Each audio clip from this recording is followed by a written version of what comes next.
इस लंबे सफर की शुरुआत में हमारे हीरो को एक साथी और इस कहानी को अपनी हीरोइन मिल चुकी थी। लेकिन कहानी में ट्विस्ट। डिटेक्टिव चतुर त्यागी की बात सुनकर ऐसा लग रहा था कि मोहिना कोई हीरोइन नहीं बल्कि सबसे बड़ी विलन थी। और चतुर की बातें सुनकर गौरव पूरी तरह से टूट चुका था। वो अपनी जान की परवाह किए बिना जिस मोहिना की मदद कर रहा था, क्या उसकी यही सच्चाई थी?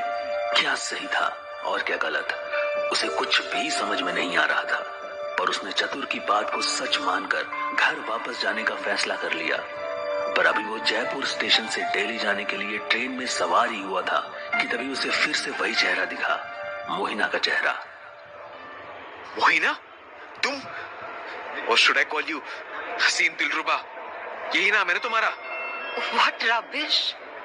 तुम ऐसा सोच भी कैसे सकते हो? मैं मोहिना हूँ, we met, remember? कोई हसीन दिलरुबा विलरुबा नहीं। ओ मैडम, बहुत हो गई आपकी नौटंकी। Now stop this bullshit. वैसे तुम्हारी हिम्मत की तारीफ करनी पड़ेगी।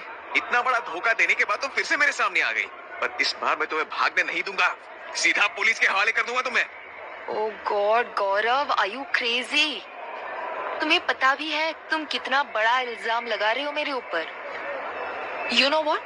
ठीक है, तुम मुझे पुलिस के हवाले करना चाहते हो ना? तो चलो फिर, लेट्स गो। मैं तैयार हूँ, लेकिन उससे पहले एक बार तुम चतुर जी से बात कर लो। जानते हो ना तुम उन्हें? You know him. नंबर है तुम्हारे पास या मैं दूं? चतुर जी? मतलब डिटेक्टिव चतुर त्यागी? वेट अ मिनट, तुम उन्हें कैसे जानती हो? गौरव, पहले तुम बात करो उनसे, वही तुम्हें सब सच सच बताएंगे। वैसे भी तुम थोड़ी ना मेरी किसी बात पर यकीन करने वाले हो। रुको, मैं ही डायल कर देती हूँ, मेरे फोन में है उनका नंबर। 1 सेकंड।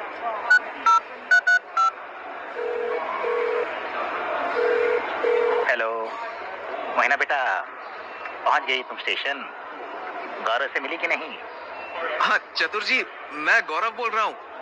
मैं सुबह आपको बाय बोलने के लिए आपके रूम तक आया था, पर आप वहाँ थे नहीं। स्टेशन पहुँचने के बाद आपको कॉल लगाई, पर आपने उठाया नहीं। और आप मोहिना को कैसे जानते हैं? आखिर बात क्या है? मुझे कुछ समझ नहीं आ रहा। बताता हूँ, तुम पहले शांत हो जाओ। दरअसल कल रात तुम्हारे रूम से जाने के बाद मैं सीधा खान को ढूंढने निकल पड़ा था। आसपास के सभी होटल, गली नुक्कड़ में जाके तलाश किया, पर वो कहीं मिला नहीं। सुबह के लगभग 4 बज चुके थे। तो ढूंढते ढूंढते फाइनली एक बस स्टॉप में जाके मुझे खान दिखा। वो तो मुझे नहीं देख पाया, पर मैं उस पर दूर से नजर रख रहा था। फिर क्या हुआ? आपने पुलिस को कॉल किया कि नहीं? अरे पहले सुन तो लो। मैं पुलिस को कॉल करने ही वाला था, तभी मुझे एहसास हुआ कि हड़बड़ी में मैं अपना मोबाइल होटल रूम में ही भूल आया था। इसलिए तो जब तुमने कॉल किया होगा तो मैं वो उठा नहीं पाया। मेरे आसपास ऐसा कोई था भी नहीं जिसके फोन से पुलिस को कॉल कर पाता। तो मैं बस दूर एक पेड़ के पीछे खड़ा सही मौके का इंतजार कर रहा था। कुछ देर बाद मैंने देखा कि खान से मिलने एक औरत आई। वो बुरखे में थी। उन दोनों को बात करते देख के मुझे डाउट हुआ कि जरूर हसीन दिलरुबा होगी। मैं छुपते छुपाते दबे पांव आगे बढ़ रहा था कि तभी अचानक एक लड़की पुलिस को लेकर वहां पहुंच गई। और वो लड़की कोई और नहीं बल्कि मोहिना थी। मतलब मुझे तो लगा था, इसका मतलब मोहिना वो हसीन दिलरुबा नहीं है। थैंक गॉड नहीं, थैंक मोहिना। उसने आज कमाल कर दिखाया है। बहुत बहादुर है वो लड़की। चलो तुम दोनों अब आपस में बातें करो। मैं बस अभी होटल लौटा हूँ। रात भर सोया नहीं, थक गया हूँ बहुत। ऊपर से मैं तुम्हें पहले ही काफी परेशान कर चुका हूँ, तो अब मुझे कबाब में हड्डी नहीं बनना। रखता हूँ, बाय बाय। आप भी ना चतुर जी। ठीक है, चलिए मैं बाद में कॉल करता हूँ। बाय। तो मिस्टर गौरव, हो गई तसल्ली, या फिर अभी भी मुझे गिरफ्तार करवाने का इरादा है? वो मैं Mohina ji, actually okay, I am sorry. मैं आपको गलत समझ बैठा था। ऑनेस्टली कोई बात नहीं। I mean I understand. आपको भी पूरी बात कहाँ पता थी? बट पूरी बात तो मुझे अभी भी नहीं पता। आपने मुझे क्यों खान का पीछा करने के लिए कहा था? आपको कैसे पता चलो उसके बारे में? ऑल्सो दैट हसीन दिलरुबा, उसे कैसे ढूंढ निकाला आपने? What's the real matter? क्या आप भी डिटेक्टिव हैं? नहीं नहीं नहीं नहीं, मैं कोई डिटेक्टिव नहीं हूँ। मैंने जो कुछ भी किया सब फैमिली के लिए। फैमिली के लिए? क्या मतलब है आपका? ओके फाइन, फिर शुरू से शुरू करना पड़ेगा। तो सुनिए, मेरा नाम है मोहिना रघुवंशी। मैं जयपुर की एक रॉयल फैमिली से हूँ। मेरे बड़े भाई यानी कि हर्षवर्धन रघुवंशी एक लड़की से प्यार करते हैं, नयनतारा ठाकुर, और नयनतारा भी जयपुर की ही रॉयल फैमिली से है। So they wanted to marry each other, but लड़की के पापा राजी नहीं थे। वो चाहते थे कि नयनतारा का रिश्ता उनके एक पसंद के एक एनआरआई लड़के से हो।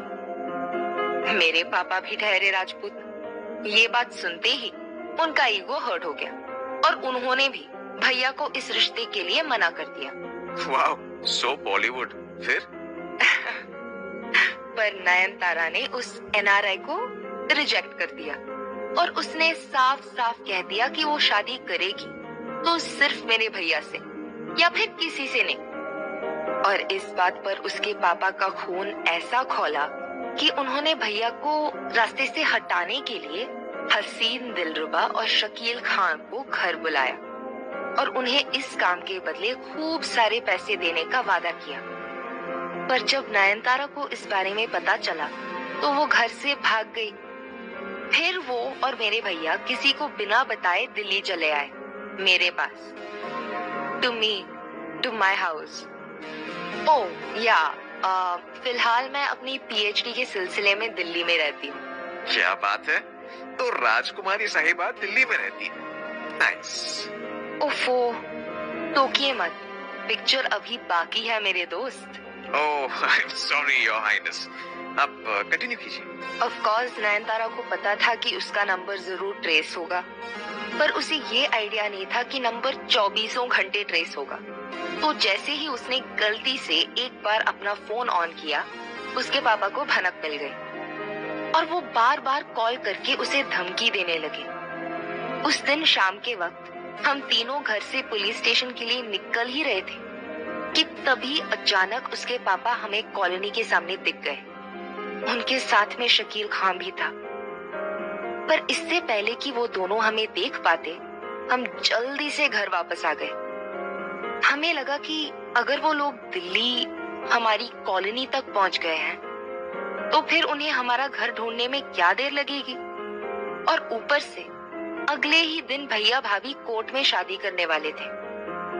टाइम भी कम था, पर क्या करें, कुछ सूझ नहीं रहा था। We were desperate। तब मुझे एक आइडिया आया और मैं नेक्स्ट मॉर्निंग भाभी के कपड़े पहन के उनके फोन के साथ स्टेशन आ गई। फोन ऑन था, इसलिए वो लोग नंबर ट्रेस करते करते मेरे पीछे दिल्ली स्टेशन पहुंच गए। आपको वो आदमी याद है ना, वो लंबा चौड़ा खतरनाक वाला आदमी जिसको मैंने ट्रेन के बाहर फेंकवाया था ना? बिल्कुल याद है, उसको कैसे भूल सकता हूँ। वो दरअसल मेरे चाचा जी नहीं थे, बल्कि नयनतारा के डैडी थे, mister Mahendra Thakur. Now I get it. पर वो खान, वो जयपुर क्यों चला गया? महेंद्र ठाकुर के साथ क्यों नहीं उतरा? पता नहीं, शायद उसे लगा होगा कि महेंद्र अपनी बेटी के साथ कहीं और बैठा है। वैसे भी सुना है वो शरीर से पहलवान है, पर दिमाग से काफी ढीला। इसलिए सारी प्लानिंग प्लॉटिंग वो हसीन दिलरुबा ही करती थी, खान सिर्फ एग्जीक्यूट करता था। इसीलिए मैं निकल पड़ी उसकी तलाश में। मुझे एक सोर्स से पता चला कि वो जयपुर में ही थी। She was in Jaipur. Police के कहने पर मैंने हसीन दिलरुबा को और भी ज्यादा पैसों का लालच दिया। मतलब मैंने पुलिस की हेल्प से उसके पास मैसेज भिजवाया कि अगर वो महेंद्र ठाकुर को मार दे तो उसे और भी ज्यादा पैसे मिलेंगे। और बस वो मेरे ट्रैप में आ गई और आज सुबह बस स्टॉप पर मिलने के लिए राजी भी हो गई। और किस्मत से उसने खान को भी वहीं बुला लिया। और बाकी सब तो आपको पता ही होगा। बट अभी तक मुझे ये समझ नहीं आया कि आपने मुझे खान का पीछा करने के लिए क्यों कहा। ओ दैट मैं चाहती थी कि खान को ये लगे कि आप कोई अंडर कवर पुलिस है जो दिल्ली से उसका पीछा कर रहा है। इससे वो डर के मारे कुछ दिन दिल्ली वापस नहीं जाता और मेरे भैया भाभी भी सेफ रहते। मुझे थोड़ी ना पता था कि दिल्ली पुलिस के एक अंडरकवर एजेंट चतुर त्यागी ऑलरेडी उसके पीछे लगे हुए हैं। I didn't know. पता होता तो क्यों लगाती मैं आपको खान के पीछे। Thank God. अच्छा हुआ कि आपको इस बारे में कोई खबर नहीं थी, वरना हम शायद दोबारा मिल ही नहीं पाते। ओह बाय द वे, ये लीजिए आपकी रिंग। ओ ये रिंग, थैंक यू। ये तो मैंने भैया के लिए खरीदी थी और मैंने ये आपको इसलिए दी थी कि इसी के बहाने आपसे दोबारा मिल पाऊं। पर आपके पास तो मेरा नंबर तक नहीं है। वो तो भला हो चतुर जी का, वरना आप दोबारा कैसे मिलती मुझे। जनाब, never under estimate the power of a common woman. जरूरत पड़ने पर मैं शातिर से शातिर क्रिमिनल्स को भी ढूंढ निकालती हूँ। आप तो फिर भी राइटर हैं। वैसे इफ यू डोंट माइंड, आप ये रिंग रख सकते हैं एज अ गिफ्ट।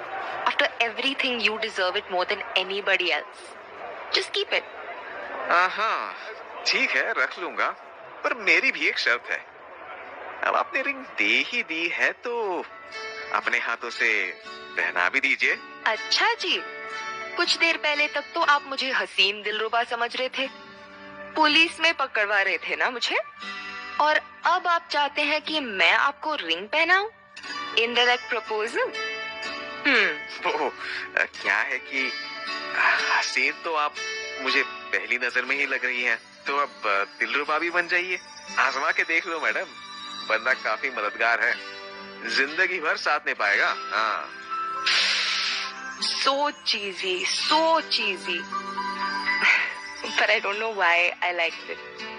कौन, मैं या फिर मेरी बातें? शायद दोनों। तो इस तरह इतने जबरदस्त ड्रामे के 1 महीने बाद घर वालों की रजामंदी से गौरव और मोहिना ने बड़ी धूमधाम से शादी कर ली। मोहिना के पापा खुश थे कि अब दिल्ली में उनकी बेटी अकेली नहीं रहेगी, एक प्यारी सी फैमिली मिल गई थी उसे। और गौरव के चाचा जी वो इस बात से खुश थे कि उनके परिवार का नाम अब एक शाही घराने से जुड़ चुका था। तो जिसके खुश होने का जो भी रीजन हो, हमारे हीरो के लिए जयपुर एक्सप्रेस का वो सफर काफी सुहाना रहा और मंजिल उससे भी हसीन, यानी हसीन दिलरुबा।